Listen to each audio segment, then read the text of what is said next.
D'autres parents t'as déjà pété un câble parce que t'as dit non à un gamin. Un jour, au match de foot de ma fille, une mère me demande carrément de laisser son fils de 8 ans utiliser mon fauteuil roulant, parce qu'il avait envie de voir ce que ça fait. J'ai répondu gentiment que non, et là elle explose devant 200 personnes en hurlant que j'étais égoïste et discriminatoire. Puis elle essaie littéralement de me sortir de mon fauteuil pendant que son mari me filme, en disant que je garde les ressources des handicapés pour moi toute seule, alors que des enfants valides pourraient en profiter. Je suis paralysé des jambes depuis un accident de voiture. Mon fauteuil, c'est pas juste une chaise avec des roues, c'est du matos médical à 15 000 €, réglé pile pour mon dos et mes besoins quotidiens. C'est comme si tu demandais à quelqu'un de prêter sa jambe artificielle pour que ton gosse puisse jouer au handicapé. Le petit, il avait l'air curieux, je lui en veux pas. Il posait plein de questions à l'entraînement de ma fille, Emma. Comment tu freines? Ça va vite? Puis il me dit, je peux m'asseoir dedans? Je lui dis doucement, désolé mon grand, mais ce fauteuil est fait juste pour moi. Il tirait pas du tout. Et là, sa mère débarque de nulle part. Genre version super maman relou. Mon fils t'a posé une question toute simple, qu'elle me lance les mains sur les hanches. Tu pourrais au moins le laisser essayer 2 minutes. Je comprends qu'il soit curieux, mais c'est un équipement médical. C'est pas sécurisé pour quelqu'un qui en a pas besoin. Elle devient rouge direct. Mais c'est juste une chaise avec des roues. Brian a un bon équilibre. Madame, ce fauteuil est ajusté pour mon corps. C'est pas un jouet. Elle m'interrompt direct. Donc vous refusez à un enfant juste parce que vous gardez votre handicap pour vous? C'est de la discrimination envers les valides. J'ai cligné des yeux. J'ai cru que j'avais mal compris. C'est littéralement mes jambes. Arrêtez le cinéma. Elle me balance. Vous êtes juste assise là à rien faire. Mon fils, lui, il en ferait un bon usage. Il s'amuserait au moins. Les autres parents commencent à nous regarder. Emma, sur le terrain, avait l'air hyper mal. La réponse est non. C'est pas un jouet. Et là, elle explose. Très bien. Les handicapés se croient vraiment au-dessus de tout le monde. Elle chope les poignées de mon fauteuil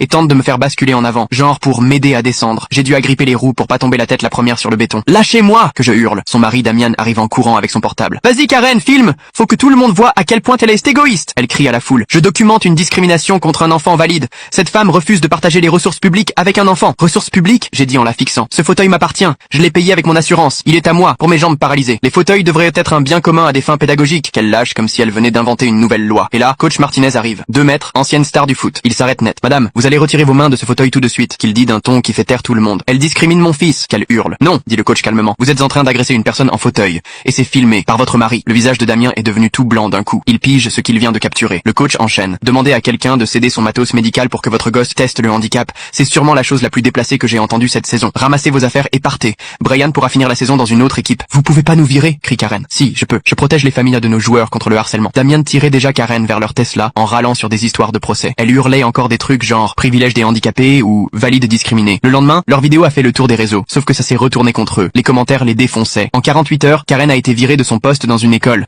Et le cabinet d'avocats de Damien lui a conseillé de prendre un petit congé.